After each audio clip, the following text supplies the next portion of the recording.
যেদিন মালাকুল মাউত আপনার সামনে আমার সামনে যখন হাজির হয়ে যাবে, আল্লাহ রাসূল সাল্লাল্লাহু আলাইহি ওয়াসাল্লাম বলেন, তিনি বলেছেন, আমার সাহাবীরা শোনো, মৃত্যু এমন একটা সময়, মৃত্যু যখন তোমার সামনে আমার সামনে যখন হাজির হয়ে যাবে, আপনার সামনে আমার সামনে যখন হাজির হয়ে যাবে, আজরাইল মালাকুল মাউতের আকৃতি কেমন পৃথিবীর মানুষ তোমরা জানো নাকি? সাহাবীরা আরজ করলেন, ইয়া রাসূলুল্লাহ, ইয়া হাবিবাল্লাহ, মালাকুল মাউতকে আমরা কেউ দেখি নাই।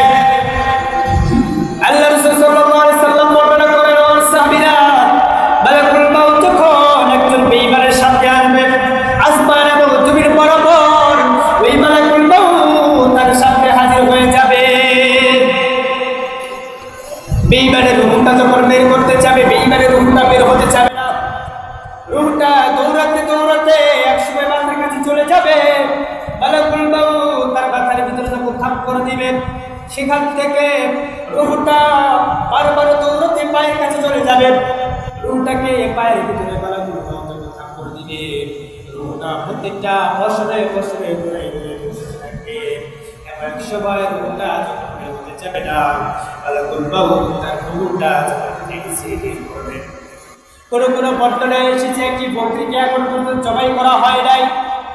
ওই বকরির চামড়া যদি আপনি জীবন্ত অবস্থায় ছিঁড়ে ফেলেন এবং সেখানে যদি লবণ ঢুকিয়ে দেন, মরিচ ঢুকিয়ে দেন, কতটুকু কষ্ট হয়।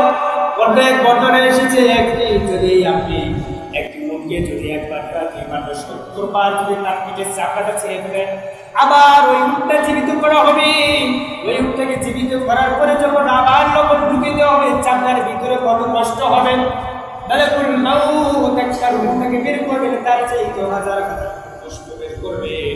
আপনার আমার জীবনে মালাকুল মাউত যখন আসবে, কাউকে কিন্তু সারা দেওয়া হবে ঠিক কিনা? মানুষ যদি ইচ্ছা করে সে জাহান্নাম থেকে বাঁচার তার কোনো উপায় নেই।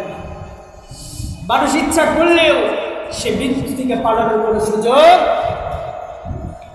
রাসূল সাল্লাল্লাহু আলাইহি ওয়াসাল্লাম বলেন, আমার সাহাবীরা শোনো, মানুষের সবচাইতে ভয়ঙ্কর 3টা আযাব, সবচাইতে বেশি কঠিন। 1 নাম্বার কঠিন বিপদ হলো মালাকুল মাউত যখন তোমার আমার সামনে যখন হাজির হয়ে যাবে, মালাকুল মাউত যখন রূহটা বের করতে যাবে, রূহটা বের করতে যাবে না।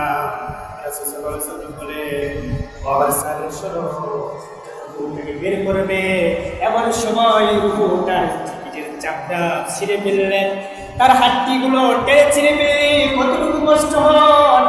একটা জীবন্ত মানুষকে যদি আপনি শুয়ে দেন, শুয়ে দেওয়ার পরে মানুষটার মৃত্যু হয় না, এমন অবস্থায় তার পার ভিতরে পা ধরে দিয়ে তার একটা পা যদি আপনি ছিঁড়ে ফেলেন, কতটুকু কষ্ট হবে। এর চাইতেও হাজার হাজার কোন কষ্ট একজন মানুষ বেঈমান মানুষ মেলাবাজি বেঈমানদারের রূহটা যখন বের করবে, এর চাইতে বেশি কষ্ট দেওয়া হবে। আপনার আমার মৃত্যু কখন হবে পৃথিবীর কোন মানুষ জানে? কেউ জানে না। বাবার আগে সন্তান অন্ধকার কবরে চলে গিয়েছে, আবার সন্তানের আগে বাবা অন্ধকার কবরে চলে গিয়েছে। পৃথিবীতে মানুষ আসার সিরিয়াল আছে, কিন্তু যাওয়ার কোনো সিরিয়াল নাই। সম্মানিত আল্লাহর প্রিয় বন্ধুগণ, আল্লাহ রাব্বুল আলামিন একদিন আজরাইল সাল্লাল্লাহু জিজ্ঞেস করলেন, আজরাইল, বাবা আদম আলাইহিস সালাম থেকে বাবা সাল্লাল্লাহু আলাইহি সাল্লাম পর্যন্ত যতগুলো রূহ তুমি বের করেছো, প্রত্যেকটা মানুষ তো তার প্রতিনিধিত্ব করেছিল। আমাকে একটু সময় দাও, একটু সময় যদি আমি পেতাম, এই সময়ের ভিতরে আমি আমার ঈমান আমল ঠিক করতাম।